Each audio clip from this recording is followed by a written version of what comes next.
আসসালামু আলাইকুম সবাইকে, কি অবস্থা সবার? This is me Taskia bin Ikra. Welcome back to my channel. চলে এসেছি আপনাদের মাঝে সুন্দর একটি জামরুল জুস রেসিপি নিয়ে। দেখতে পাচ্ছেন খুব সুন্দর কিউট কিউট জামরুল, অনেক সুন্দর লাগছে, লাল টকটকে একদম। আজকে কিউট কিউট জামরুল দিয়ে আপনাদের কলেজে ঠান্ডা করার মতো একটা রেসিপি শেয়ার করব। চলুন ফিরে যাই মূল রেসিপিতে। প্রথমে আমি এখানে কয়েকটা জামরুল নিয়েছি।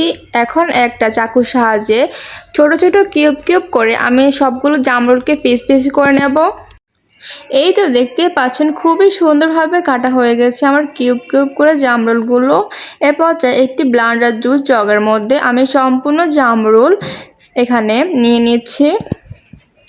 এ পর্যায়ে দিয়ে দিচ্ছি প্রায় 2 টেবিল চামচ ভরাট করে চিনি। আপনারা আপনাদের পছন্দ মতো মিষ্টি কম বেশি দিতে পারেন। দিচ্ছি খুবই সামান্য পরিমাণে একটু লবণ। এখন দিচ্ছি প্রায় ভরাট করে 1 টেবিল চামচ পরিমাণ গরুর দুধ। এখন আমি দিয়ে দিচ্ছি লিকুইড গরুর দুধ প্রায় 250 গ্রামের মতো। আমি আগে থেকে জাল করে ঠান্ডা করে নিয়েছি। এ পর্যায়ে ঢাকনা লাগিয়ে আমি খুব সুন্দরভাবে ব্লেন্ড করে নেব। প্রিয় দর্শক, দেখতে পাচ্ছেন আমার জামরুল জুস একেবারে রেডি। দেখতে পাচ্ছেন খুব সুন্দরভাবে ব্লেন্ড হয়ে গেছে। এখন একটি কাঁচের জগের মধ্যে আমি খুব সুন্দরভাবে জামরুল দিয়ে ডেকোরেশন করে নিয়েছি। এখন সম্পূর্ণ জুস আমি মগের মধ্যে ঢেলে নিচ্ছি। আর আমার এই জামরুলের মুখ দিয়ে ডেকোরেশন করাটা কেমন হয়েছে অবশ্যই কমেন্ট করে জানাবেন। এ পর্যায়ে এখন উপরের লেয়ারটা আরও বেশি গর্জিয়াস লাগার জন্য দিয়ে দিয়েছি কয়েক পিস জামরুল কুচি করে উপর দিয়ে।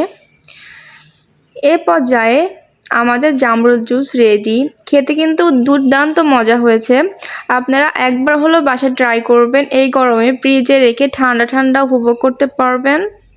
সবাই ভালো থাকবেন। ভিডিওটি ভালো লাগলে অবশ্যই আমাদের চ্যানেলের পাশে থাকবেন। আমাদের চ্যানেলটি অবশ্যই সাবস্ক্রাইব করবেন এবং আমাদের ফেসবুক পেজও ভিজিট করে আসতে পারেন।